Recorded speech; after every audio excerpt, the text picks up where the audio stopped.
Hello दोस्तों, चलिए आज के लेक्चर में हम शुरू करने जा रहे हैं मैकेनिक्स ऑफ स्ट्रक्चर का पहला मॉड्यूल जिसका नाम है stresses and strains in elastic members. अब इसको पढ़ेंगे बैठ के आराम से अपने अपने घर, और आपके साथ रहेंगे आपके अपने अविनाश सर। तो देर किस बात की, फटाफट शुरू कर देते हैं आज का लेक्चर। दोस्तों, हमेशा हमारी आदत रही है कि टू द पॉइंट बात करना, टाइम को सेव करना और जो भी कंटेंट है उसको फटाफट फिनिश करना। आज हम वही करने जा रहे हैं, stresses and strains in elastic members. पहले ये चीज़ को समझते हैं, बट उससे पहले अगर आपने अभी तक चैनल को सब्सक्राइब नहीं कर लिया ना, फटाफट कर लीजिए, अच्छा मौका है। और अपने दोस्तों के साथ भी शेयर कर लेना। दोनों चीज़ें भरोसे के साथ करोगे तो मैं भरोसे के साथ आपको स्ट्रेसेस एंड स्ट्रेन्स समझा देता हूँ क्या है।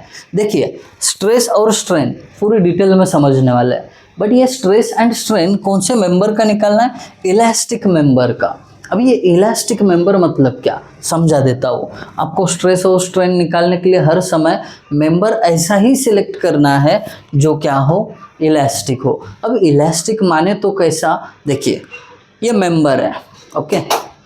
इसके ऊपर अगर मैं फोर्स लगाऊं तो ये अपना साइज शेप चेंज करेगा, यानी डिफॉर्म होगा। बट जैसे ही मैं लोड इससे निकाल लूँ तो ये अपने ओरिजिनल पोजीशन में आएगा। अगर ये प्रॉपर्टी इस ऑब्जेक्ट के अंदर है तो मैं इसको इलास्टिक बोल सकता हूँ। जैसे कि रबर को आप खींचते हो और छोड़ देते हो तो उसका क्या होता है, ओरिजिनल डायमेंशन रिगेन होता है।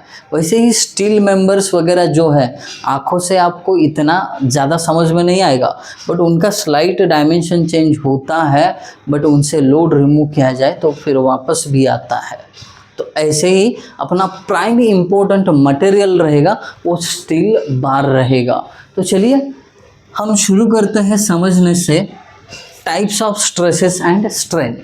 अब ये टाइप के बाद में चले जाएंगे ना दोस्त, पहले स्ट्रेस क्या है समझ लेते हैं। अभी स्ट्रेस देखिए, जैसे इंसान को स्ट्रेस आता है ना, वैसे सेम मटेरियल को आता है। आप बोलो कि कब आता है इंसान को स्ट्रेस? इंसान को तभी स्ट्रेस आता है जब उसके दिमाग पे लोड आ जाता है। सिमिलरली मटेरियल पे भी तभी स्ट्रेस आता है जब उसके ऊपर लोड आता है। आगे समझेंगे क्या है इसका डेफिनेशन। स्ट्रेस का मतलब क्या? It is the internal resistance force offered by a body against deformation. एकदम सिंपल सा एक स्टेटमेंट लिखा हुआ है और बोल रहे हैं कि किसी भी बॉडी पे, चलिए इधर एक बॉडी निकाल देता हूँ।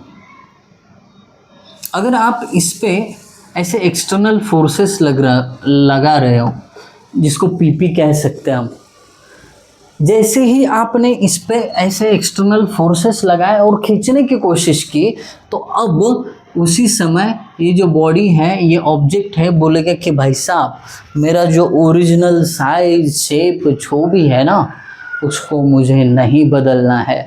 भला कौन चाहेगा अपना ओरिजिनल साइज शेप बदल के नया साइज शेप धारण करे? तो उस टाइम पे ये जो ना बोलता है ना, वो ना ये बॉडी के अंदर से आता है।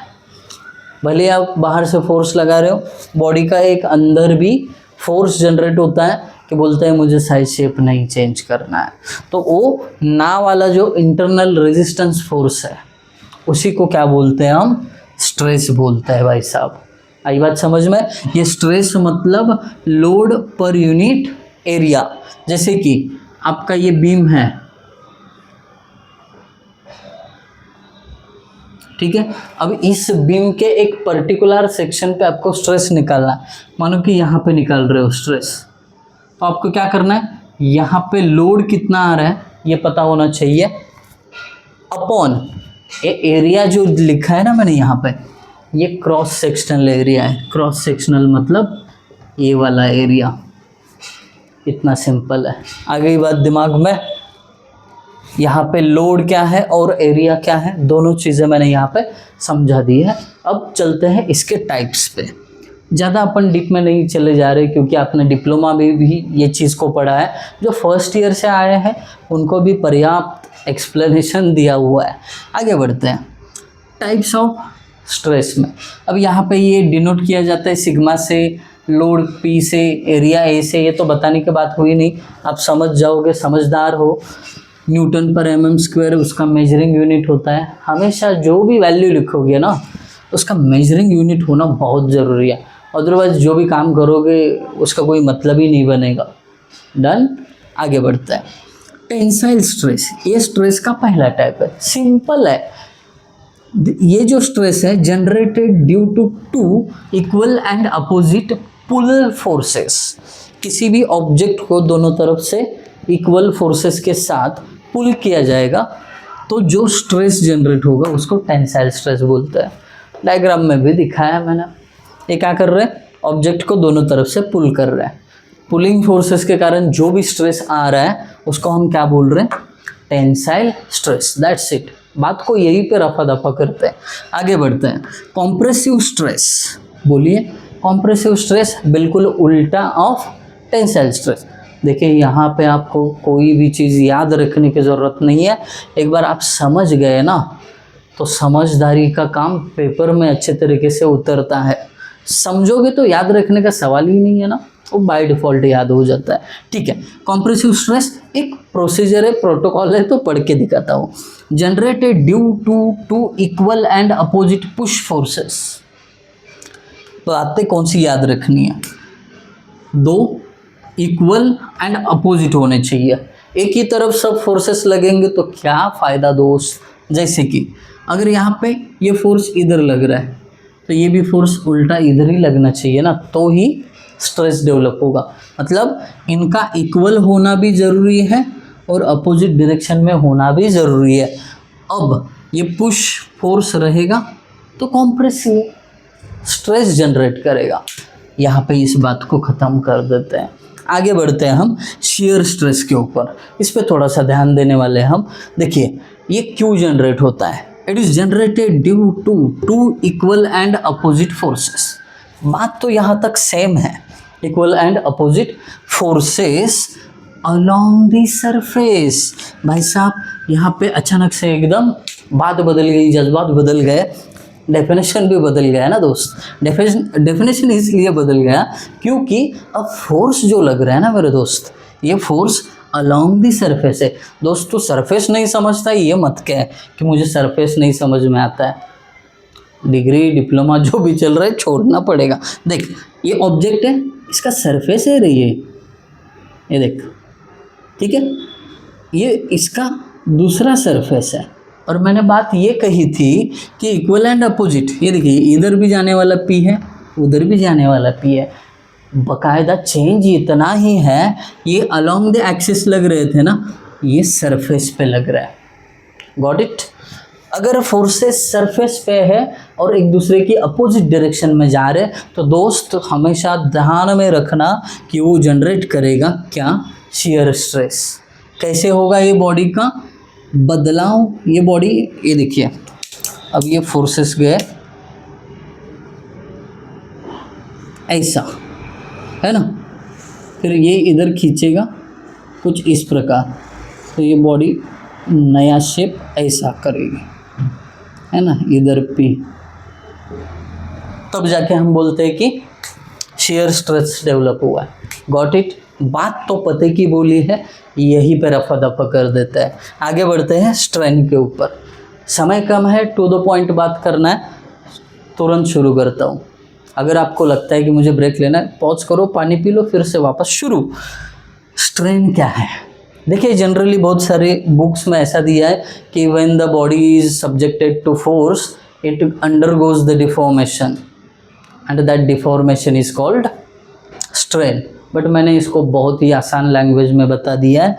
Ratio of change in dimension क्या है, चेंज इन डायमेंशन टू, इसका रेशो किसके साथ है, ओरिजिनल डायमेंशन के साथ है। अब हम बात ही कर रहे हैं डायमेंशन की, तो डायमेंशन बता दो कितने तरीके के होते हैं। डायमेंशन होते हैं दो तरीके के। पहला होता है लीनियर डायमेंशन और दूसरा होता है लैटरल डायमेंशन। लीनियर डायमेंशन जो होता है ना वो एक्सिस के अलोंग होता है। जैसे कि यहाँ पे बता दूँ, ठीक है, यहाँ पे एक छोटा सा डायग्राम निकालता हूँ। ठीक है, समझ लेना दोस्त, छोटा डायग्राम, बोर्ड छोटा, इसके लिए थोड़ा ध्यान दे के देखना पड़ेगा। ये एक्सिस है बॉडी का, उसके अलॉन्ग अगर कुछ मेजर कर रहे हो ना तो आपका लीनियर डायमेंशन होता है। और ऐसे अक्रॉस, मतलब उस एक्सिस के अक्रॉस ऐसे कुछ मेजर किया आपने तो वो होता है, क्या होता है, लैटरल डायमेंशन। भले आपने ये मेजर किया तो ये हो गया लैटरल डायमेंशन, ये एक्सिस ऐसा है तो ऐसा वर्टिकल डायमेंशन मेजर किया तो ये भी लैटरल डायमेंशन हुआ। और इन्हीं डायमेंशन के चेंज में आपके डिपेंड करते हैं स्ट्रेन के टाइप। बताता हूँ, लीनियर स्ट्रेन डेफिनेशन देखना, change in length upon original length. आई बात समझ में?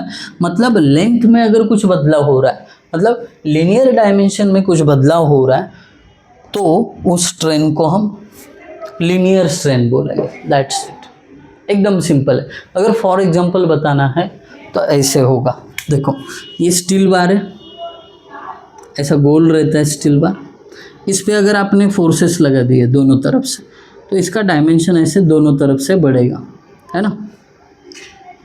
समझदार लोग समझ गए होंगे कि खींचेंगे तो उसका लेंथ बढ़ेगा। मानो कि ये पहले 1 मीटर था और बढ़ के इधर 0.25 बढ़ा और इधर 0.25 मीटर से बढ़ा। अब बोलेंगे कि भाई साहब एज अ सिविल इंजीनियर मुझे बताइए कि इसके अंदर लीनियर स्ट्रेन कितना है। आप बता दोगे फटाक से कि sir change in length upon original length है। लेंथ में बदलाव कितना हुआ, इधर 0.25 इधर 0.25, total 0.5 divided by original 1 metre था। दोस्त ये ले, मिल गया हमें लीनियर स्ट्रेन, है ना। बात समझदारी वाली हो गई, खत्म कर दो ना, आगे बढ़ो लैटरल स्ट्रेन के ऊपर। लैटरल स्ट्रेन मतलब सिंपल है, अगर आपके लैटरल डायमेंशन में कहीं बदलाव हो रहा है तो उसका रेशियो विथ ओरिजिनल डायमेंशन, उसका कौन सा, लैटरल ओरिजिनल डायमेंशन, तो आपको लैटरल स्ट्रेन मिलेगा। जैसे कि ये देखो, नहीं उसको मत देखो, बहुत गिच गिच हो जाएगा डायग्राम, इधर देखो खाली, ठीक है। ऐसा एक ऑब्जेक्ट है, इसको अगर आपने खींचा तो इसका ना थिकनेस कम हो सकता है, बरोबर, विड्थ कम हो सकता है। तो जो भी डायमेंशन कम हो रहा है वो कितने से कम हो रहा है वो लिखो, डिवाइडेड बाय ओरिजिनल कितना था वो लिखो। That's it. ये तो मैंने रेक्टेंगुलर या स्क्वायर का बता दिया। अगर आपके पास स्टील बार रहेगा कुछ इस प्रकार, अब इसको खींच रहे हैं तो इसका डायमीटर क्या होगा, ऑब्वियसली कम होगा। और इसका डायमीटर जो है वो कौन सा डायमेंशन है, लैटरल डायमेंशन है। डायमेंशन जितना कम हुआ वो लिखो, अपॉन इसका ओरिजिनल डायमेंशन कितना था वो लिखो, आराम से आपको मिल जाएगा लैटरल स्ट्रेन। That's it. अब इसके अलावा और एक टाइप ऑफ स्ट्रेन है, वो यहाँ पे मैं इसको रफ करके लिखता हूँ, वॉल्यूमेट्रिक स्ट्रेन। अभी नोट्स में आप लोग ऐड कर देना इसको, यहाँ पे मैं पूरा नहीं लिख रहा हूँ, एकदम शॉर्ट में लिखता हूँ, change in volume upon original volume. ठीक है, फोर्स के कारण ऑब्वियसली मटेरियल के वॉल्यूम में कम ज़्यादा हो जाता है, तो जितना कम ज़्यादा हुआ है मतलब change in volume delta we upon उसका ओरिजिनल वॉल्यूम वी, इससे क्या हो जाएगा, वॉल्यूमेट्रिक स्ट्रेन मिलेगा। अब लास्ट की बात करते हैं। मैंने बोला था कि दोस्त कोई भी क्वांटिटी आप विदाउट यूनिट लिख रहे हो ना, कोई मतलब नहीं है उसका, तो इसका यूनिट क्या होगा। देखो ये रेशो है length to length, change in length original length, तो इसको यूनिट नहीं आएगा, लेंथ का मीटर टू मीटर कैंसिल हो जाएगा, यूनिटलेस क्वांटिटी है। That's it. मेरी तरीके से जितना आपको समझाने का था उतना मैंने पूरा कोशिश कर दिया हूँ। अब आपका बारी है, अगर आपको समझा है तो कमेंट किए बिना जाओ मत, या फिर डाउट रहेगा तो भी मुझे बता देना। Thank you guys for watching video, thank you so much.